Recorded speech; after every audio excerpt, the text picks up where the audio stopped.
خانم فریده قطبی، مادر شهبانو فرح، توی کتابچه خاطراتش در مورد دختری میگه به اسم ناهید کلهر.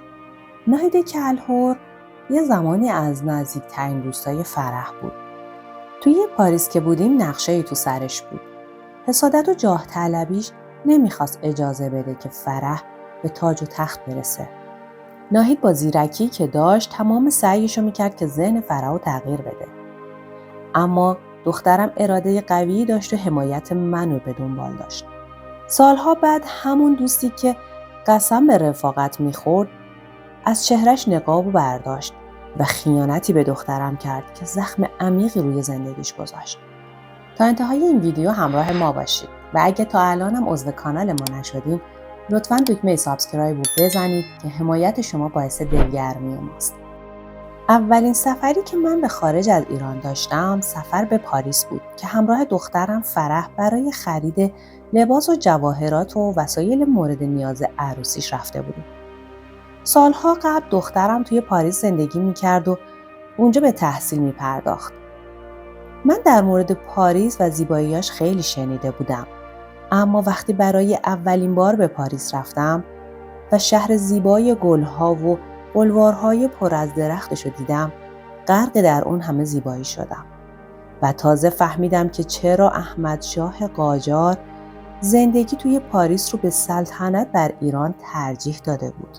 فرح توی پاریس دانشجوی پلی‌تکنیک بود و بعد از مسافرت ما به پاریس وقتی روزنامه‌ها و مجلات معروف فرانسه از ازدواج قریب الوقوع فرح با شاه ایران آگاه شده بودند، مدام به هتل ما مراجعه می‌کردن و با من و والا حضرت اشرف و دخترم فرح مصاحبه می‌کردن. از همون عکس می‌گرفتن رو و اونو توی صفحه اول نشریه‌های پرشماره فرانسه چاپ می‌کردن و همین باعث شده بود که ما به چهره‌های سرشناس تبدیل بشیم. مردم پاریس بسیار مهربان و خونگرم بودن. هر جا می‌رفتیم دور ما رو می‌گرفتن و مورد محبت قرار می‌دادن. اونا با تعجب فرح رو نگاه می‌کردن که لباس و کفش اسپورت غربی به تن داشت، در صورتی که انتظار داشتن دختری با لباس زربافت قرون وسطایی رو ببینن. اونا خیلی خونگرم بودن و از ما خواهش می‌کردن که باهاشون عکس یادگاری بگیریم. این استقبال و ابراز محبتشون واسه من خیلی دلچسب بود و همیشه با خودم فکر می‌کردم که اگه من جای فرح بودم با محمد رضا ازدواج نمی‌کردم.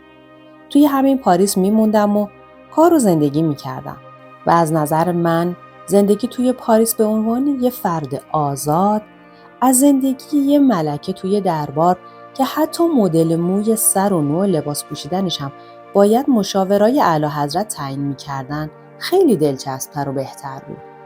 فرح سالها توی پاریس درس خونده بود و مهندس شده بود و اونجا درسی رو خونده بود که آینده داشت. زبان فرانسوی هم خیلی بهتر از زبان فارسی صحبت می‌کرد. اما نمیدونم چرا وقتی پیشنهاد ازدواج شاه رو شنید همه چیزو کنار زد. حتی نامزدیش با کریم پاشای بهادری رو هم به هم زد و شاه رو قبول کرد. شاید بگید که دخترم بلند پرواز و جاه طلبی بوده که مقتضی سنش بوده. اما همه کسایی که فرح رو میشناختن میدونستن که دختر من همچین جاه طلبیایی نداره. من اون چیزی رو که به ذهنم میرسید با فرح هرگز در میون نذاشتم. اما چند روز بعد که به دیدن دوستا و همشاگردی‌های قدیمیش توی پاریس رفتیم، آن چیزهایی رو که من به فرح نمیگفتم خانم ناهید کلهر با فرح در میون گذاشت. ناهید از دوستا و همشاگردی‌های فرح در زمانی بود که فرح توی مدرسه تهران تحصیل میکرد و ناهید فرزند یکی از ملاکین و زمیندارای بزرگ تهران بود. خونه خانم ناهید و همسرش لافرانس توی پاریس بود و ما نمیدونستیم که از قضا ثریا اسفندیاری هم چند خونه بالاتر زندگی میکنه. بعد از مدت‌ها که فرح و ناهید همدیگر رو دیدن، همدیگر رو در آغوش کشیدن و غرق بوسه کردن. بعد از مدتی که گفتگوهای عادیشون تموم شد، فرح ناهید رو برای شرکت در مجلس عروسیش به تهران دعوت کرد. ناهید خیلی جدی گفت اگه به تهران بیایم ممکنه دچار مشکل بشم. از صحبت‌های اون دو نفر فهمیدم که ناهید از دانشجوهای ایرانی بود که مخالف شاه بود و پدر ناهیدم که املاک وسیعی توی ایران داشت رو از دست داده بود و همراه چند تن از سران ایلات و عشایر ایران توی پاریس زندگی میکرد. واسه همینم دلایل زیادی داشت که دعوت فرح رو قبول نکنه. ناهید بدون تعارف فرح رو برای ازدواج با شاه سرزنش میکرد. معلوم بود که داره تمام تلاشش رو میکنه که در حضور من بعضی از مسائل رو نگه و ازشون چشم‌پوشی کنه. اما من متوجه شدم که ناهید کاملا تعجب کرده که میبینه فرح داره عروس شخصی میشه که سالها علیه اون و حکومت شعار داده و از بیوفایی فرح به نامزد سابقش کریم پاشا خیلی عصبانی بود. همچنین فهمیدم که ناهید از معدود دوستای فرح بوده که توی نامزدیش با کریم پاشا حضور داشته. از اینکه ناهید خیلی بی‌قل و قش بود و با صراحت و شجاعت حرف میزد خیلی خوشم میومد و بالاخره حرفهایی رو زد که من جرئت نمی‌کردم با فرح مطرح کنم.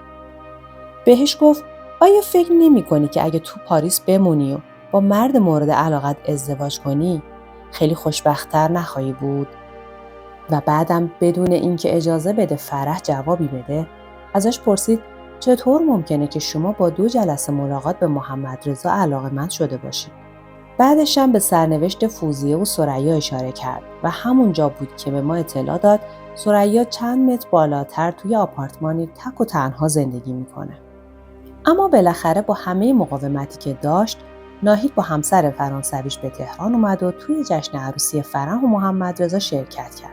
و تا جایی که میدونم این آخرین سفر ناهید به ایران بود و دیگه هیچ وقت به ایران نیومد. بعد از مدتی یک کتاب توی کتاب فروشی لندن منتشر شده بود که یه نسخه از اون رو برا منم فرستادن. متاسفانه توی این کتاب خانم ناهید کلهر تمام حق دوستی و محبتی رو که بین اون و فرح بود رو زیر پا گذاشته بود و بعضی از اسراری که هر زن و دختری توی سن پایین و زندگی خصوصیش داشته رو توی اون کتاب مطرح کرده بود و آقای نویسنده هم نمیدونم با چه نیتی این کتاب رو منتشر کرده بود و خاطرات خانم کلهر رو با آب و تاب چاپ کرده بود. نمیدونم چرا مردم توی این زمونه انقدر بیچشم و رو بی‌وفا شدن، چون همین آقای نویسنده کسی بود که توی روزنامه اطلاعات خبرنگار بود و خیلی دخترم ازش حمایت کرد و مورد توجه دخترم بود. من توی زندگیم هیچ کس و هیچ چیز رو به اندازه دخترم دوست نداشتم و ندارم و تمام تصور من اینه که انسان یه موجود لایتناهیه و هیچ کس فانی نیست، چون فرزندا ادامه والدینشونه. عشق به فرزندم ودیعه‌ایه که خدا توی دل انسان‌ها گذاشته.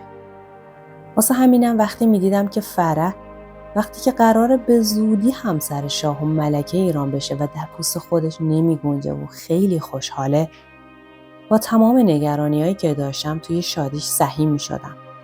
فرح میگفت با اینکه سالها توی پاریس بوده، اما انگار بار اوله که مزه واقعی پاریس رو چشیده، چون تحصیل و کار توی پاریس بهش اجازه نمیداد تا از زندگی خودش توی این شهر زیبا لذت ببره. ممنون که تا آخر داستان همراه بودید. اگه از این ویدیو خوشت اومد لطفاً لایکش کن تا بیشتر دیده بشه.